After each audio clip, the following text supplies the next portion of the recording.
Happy summer. Definitely feels like summer plus outside.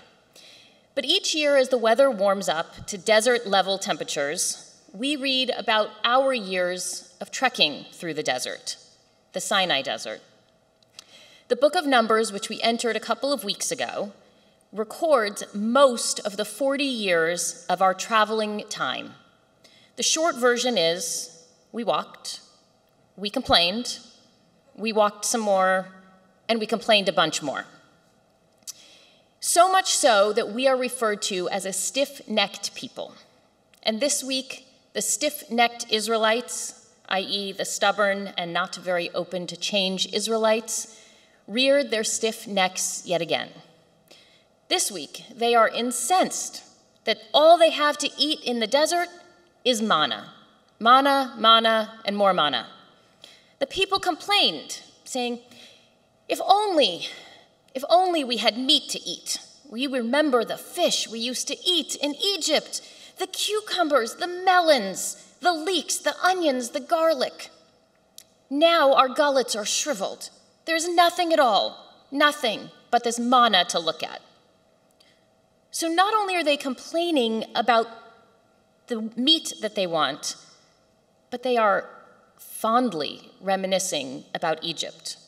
Do they not remember that while they may have had a more variety in their food, they were slaves?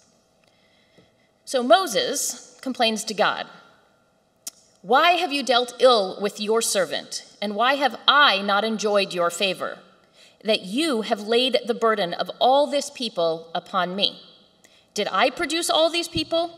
Did I engender them, that you should say to me, carry them in your bosom as a caregiver carries an infant, to the land that I have promised an oath to your fathers, where am I to get meat to give all these people, when they whine before me and say, give us meat?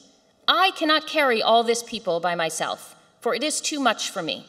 If you would deal thus with me, kill me rather, I beg you, and let me see no more of my wretchedness." Even Moses feels helpless and hopeless in this situation. Even Moses doesn't really see a way to change the situation or the people without relying entirely on God. For years, we've talked about how the generation of slaves to leave Egypt couldn't be the one to enter the promised land, since they had a slave mentality. The men and women who entered the land of Israel had to be born of freedom. As I was discussing this passage with one of our colleagues, she asked a great question. What exactly is slave mentality, and how is it that the next generation of Israelites were taught something different if they were taught by the former slaves themselves? The obvious answer is that slave mentality is what prompted them to complain and give up too quickly. But we Jews have been complaining for a very long time. So what makes these complaints different? What makes this situation too much for us to enter the land? The truth is, the complaining wasn't actually the problem. What made the slave generation unique was their inability to move past the complaining. As slaves, they would complain about the situation, but they were helpless to actually change anything. As such, they learned to complain, but not take action to make it any better. The inability to believe that a change is possible is what sets the former slaves apart from the rest of us complainers. As parents or teachers, one of our main jobs is to prepare our children for the real world. One of the important skills that we must teach them is how to solve their own problems. One of my proudest moments as a parent was the first time my daughter told me she didn't need my help addressing a problem. She had come home in the 3rd grade with a complaint about something that had happened in class. I listened and agreed that the situation required letting the teacher know about the situation. I offered to email the teacher, and she says to me, "No, Mommy, I got it. I'll talk to her." My pride came not only from her willingness to try and solve the issue herself, but in her confidence in herself to try. While Moses and the former slaves didn't have the terminology, in 2006, Carol Dweck coined the terms growth mindset and fixed mindset. A growth mindset is the belief that our skills can grow, change, and develop over time. When faced with a challenge, someone with a growth mindset sees it as an opportunity for growth and learning. Even mistakes can be opportunities to learn. Conversely, a fixed mindset says that our skills and our abilities are unchangeable and can never grow or develop. Therefore, when we face a challenge, we might as well give up, not believing that we have within us the power to develop the skills to make change.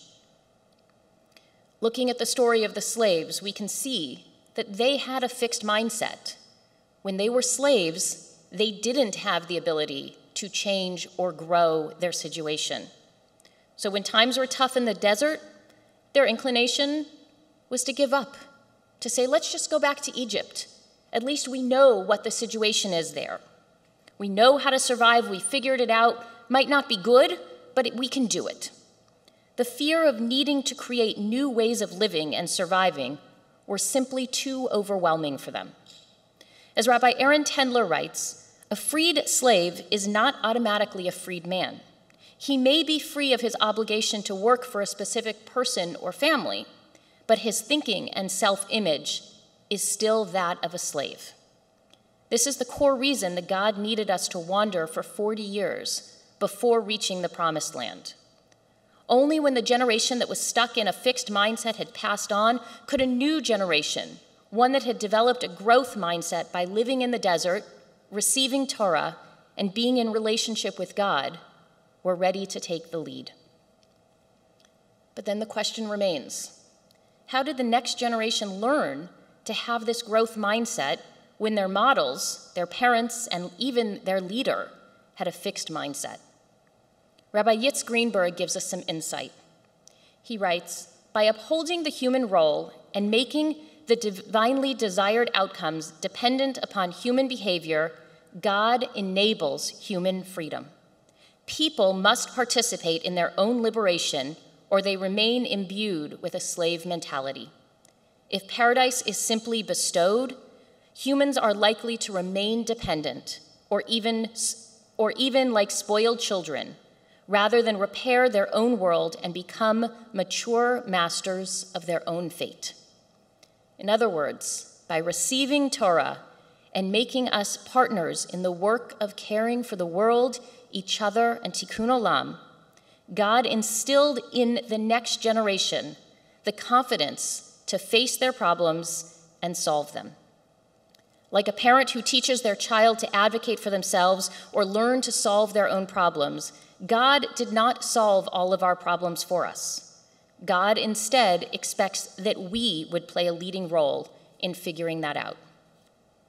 So how do we teach the next generation to be self-reliant and self-confident? How do we encourage and instill a growth mindset in our youth rather than a fixed one? By allowing them to make mistakes and learn from them. By teaching them that they have the power to solve problems, even if it takes longer than asking someone else to do it for them. There is value in the process. Just as God allowed us to make lots of mistakes and learn from them, so too must we allow our children, students, and youth, and even ourselves, to discover the solutions to our own problems. And one of the most important lessons of a growth mindset is that when you fail to reach your goal, you haven't failed. You just haven't reached it yet. So what haven't you accomplished yet? Shabbat Shalom.